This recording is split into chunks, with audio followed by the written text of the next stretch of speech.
তেতিয়া কেনেকুৱা আছিল মোৰ কাৰণে সময় বহুত আছিল তেতিয়া মই বহুত বেছি পাত্তা পাইছিলোঁ তেতিয়া কিন্তু মই তাকে এতিয়া কেতিয়াবা আক্ষেপ কৰি কওঁ যে বম্বেত মই যেতিয়া হোষ্টেলত আছিলোঁ তেওঁ 35 কিলোমিটাৰ অহা যোৱা কৰিছিল মানে আন্ধেৰীৰ পৰা চাৰ্নি ৰোডলৈকে মোক লগ পাবলৈ যেতিয়া তাত থাকে 70 কিলোমিটাৰ অহা যোৱা কৰি মোক লগ কৰে আৰু এতিয়া খাৰঘুলিৰ পৰা কাহিলী পাৰালে আহিবলৈ তেওঁৰ মানে দূৰ হৈ যায় কিন্তু ময়ো খেদি ফুৰোঁ মই সময় মোক নিদিলে মই নিজে খেদোঁ জুবিন বেচিকেলি একোৱেই পৰিৱৰ্তন হোৱা নাই সি সৰুতে যেনেকুৱা আছিল এতিয়াও বেছিভাগ কাম আৰু কথা তাৰ তেনেকুৱাই চুলিবিলাক পকিছে কিন্তু বয়সৰ এটা ইনচিগনিয়া থাকি যায়তো আৰু সেইটো থাকিবও লাগিব তো সি পৰিৱৰ্তন এইকাৰণে হোৱা নাই বুলি কওঁ মই কিবা এটা মাতিলে কিবা এটা সি মোক কথাটো হঁহুৱাই পেলাই ক'বৰ চেষ্টা কৰে সদায় অকণমান যেন মই হাঁহিৰ চেঞ্চ পাওঁ তাৰ কথাত এইটো কৰে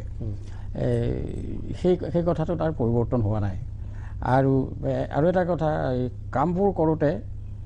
কাৰো পৰামৰ্শ নলয় নিজে যদি ভাল দেখে কৰি যায় আৰু নিজে ভাল বেয়াটোও জানে তেওঁ কৰা কামবোৰত যিটো বেয়া কথা আছে সেইটোও জানে কিন্তু তথাপি কামটো কৰি পেলাই কেতিয়াবা আমাক কয় ঘৰত কেতিয়াবা নকয়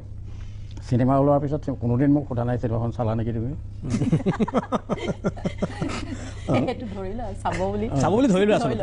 মই হয়তো তেওঁৰ চিনেমা চোৱাই নাই এতিয়া ৰাইজে ক'লে নেকি বিশ্বাস নকৰিব সেইটো আৰু এই কথাটো পাৰ্থক্যটো তেওঁৰে মোৰে মাজত পাৰ্থক্যটো কাৰণে বাঢ়ি বাঢ়ি গৈ থাকে তাৰ এটা মেইন কাৰণ হ'ল একেটা ঘৰতে আমি আটাইবোৰ নাথাকোঁ সেই এটা মেইন কাৰণ য'ত একে ঘৰতে নাথাকোঁ এইটো এটা ইনষ্টিটিউশ্যন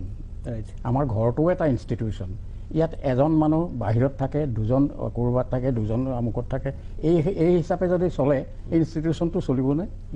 এইটো আপোনাৰ আক্ষেপ নিশ্চয় আক্ষেপ নহয় এইটো পৰিৱেশ এটা গোটেই পৃথিৱীত বা ভাৰত এতিয়া এই ধৰণৰেই ভাৰত চলি আছে সেইকাৰণেই ভাৰতৰ বিশেষ উন্নতি ছ'চিয়েল ডেভেলপমেণ্ট হোৱা নাই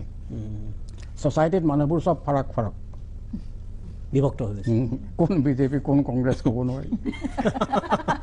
কিন্তু তেওঁ ডাঙৰ যেনেকৈ হ'ল যেনেকৈ কৰ্তব্যত নিষ্ঠাৰে লাগিলে এইটো কাম কৰিমেই সেইটো কাম কৰিমেই এইটো বৰ ভাল লক্ষণ সেই লক্ষণটোৰেই সামাজিক বিপ্লৱ আনিব পাৰে তেওঁ ইচ্ছা কৰি মই ইতিমধ্যে কৈছোঁ যে অসমৰ লাখ লাখ লোকৰ কাৰণে অনুপ্ৰেৰণাৰ এটা স্তম্ভ আপুনি পিতৃ হিচাপে নিশ্চয় গৌৰৱ অনুভৱ কৰাটো উচিত এই মুহূৰ্তত নাই গৌৰৱ শব্দ ব্যৱহাৰ নকৰিব মোক ইণ্টাৰভিউত সদায় সোধে মই জানো যে পৃথিৱীত মূৰ্খই গৌৰৱ কৰে গৌৰৱ কৰা মানুহ দাবী কৰিব খোজে কেতিয়াও জ্ঞানী হ'ব নোৱাৰে ঘূৰাম আপোনাৰ ওচৰলৈ মই গৰিমাৰ ওচৰলৈ আহিব বিচাৰিছোঁ জুবিন গাৰ্গক লগ পোৱা কিমান বছৰ হ'ল গৰিমাৰ 24 বছৰ যদি জুবিন গাৰ্গৰ বয়স আজিৰ তাৰিখত 48 বছৰ তেতিয়াহ'লে জুবিন গাৰ্গৰ মানে আধাৰ পৰা গৰিমা গাৰ্গ লগত আছে 28 বছৰীয়া জুবিন বুলি মই কৈছোঁ 24 বছৰীয়া জুবিন বুলি কৈছোঁ কাৰণ 24 বছৰ তুমি জুবিনক পোৱা নাছিলে পিছৰ 24 বছৰ পাইছা এগৰাকী স্বামী হিচাপে এগৰাকী প্ৰেমিকা হিচাপে এগৰাকী গায়ক হিচাপে 24 বছৰীয়া জুবিনক পাপুৱে কোৱাৰ নিচিনাকৈ মই ক'ব লাগিব জুবিনৰ বিশেষ কিন্তু সলনি হোৱা নাই কাৰণ প্ৰথমতে মই যেনেকুৱা ধৰণৰ শিশুসুলভ একেবাৰে সাধাৰণ ল'ৰা এজনক পাইছিলোঁ 24 বছৰীয়া ল'ৰা এজনক বম্বেত মই পাওঁতে তেতিয়া মই জুবিনৰ এই গ্লেমাৰ ছাইডটো মই জনা নাছিলোঁ ইতিমধ্যে তেওঁ এষ্টাব্লিছড আছিল জুবিন গাৰ্গ তেওঁ আছিল কিন্তু মই তথাপিতো এই পৃথিৱীখনৰ লগত মই চিনাকি নাছিলোঁ বম্বে ছফায়া কলেজত মই তেতিয়া গৈছিলোঁ মই ডিগ্ৰী কৰিবলৈ গৈছিলোঁ আৰু তেতিয়া যিজন জুবিনক মই তাত লগ পাইছিলোঁ সাধাৰণ ল'ৰা এজনক সেই হিচাপে মই এতিয়াও পাওঁ কিন্তু এতিয়া কি হয় মই নিজে লগত আছোঁ যেতিয়া মই গোটেই চিনেৰিঅ'বোৰ দেখি থাকোঁ গতিকে তাৰ মাজতো জুবিনৰ সেই সাধাৰণ শিশুসুলভ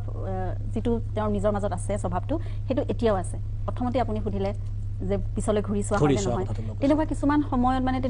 তেনেকুৱা বস্তু পোৱা নোপোৱা কিছুমান বস্তুৱে সদায় ক্ৰিয়া কৰি থাকে সেইটো জানক মানে চেতন অৱস্থাতে হওক বা অৱচেতন অৱস্থাতে হওক সেইটোৱে জুবিনকো কৰে আৰু তেতিয়া কিন্তু কেতিয়াবা জুবিন অস্থিৰ হৈ থাকে সেই বস্তুটো ৰিয়েক্ট কৰে আৰু কিছুমান কথা এতিয়া ক'ব পাৰি জুবিনক সাধাৰণতে সোধা হয় যে বিতৰ্কৰ জুবিনক খেদেনে জুবিনে বিতৰ্কক খেদি থাকে তেনেকুৱা কথাবোৰ এতিয়া কিছুমান ক্ষেত্ৰত কিন্তু মিছ ইণ্টাৰপ্ৰিটেশ্যন হয় জুবিনৰ ক্ষেত্ৰত কিছুমান সময়ত এনেকুৱা এটা অৱস্থাত বা পৰিস্থিতিৰ সন্মুখীন হৈ যায় যে জুবিনে তেনেকেই ৰিয়েক্ট কৰে আৰু সেই ৰিয়েকশ্যনটো আচলতে নিজৰ ঠাইত জুবিনো ভুল নহয় বা ৰাইজৰ ঠাইত ৰাইজো ভুল নহয় প্ৰেমিক হিচাপে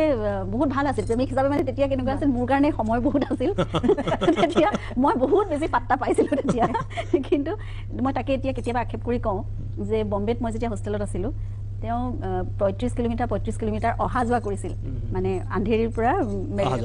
চাৰ্নি ৰোডলৈকে মোক লগ পাবলৈ যেতিয়া তাত থাকে 70 কিলোমিটাৰ অহা যোৱা কৰি মোক লগ কৰে আৰু এতিয়া খাৰঘুলিৰ পৰা কাহিলী পাৰালে আহিবলৈ তেওঁৰ মানে দূৰ হৈ যায় কিন্তু ময়ো খেদি ফুৰোঁ মই সময় মোক নিদিলে মই নিজে খেদোঁ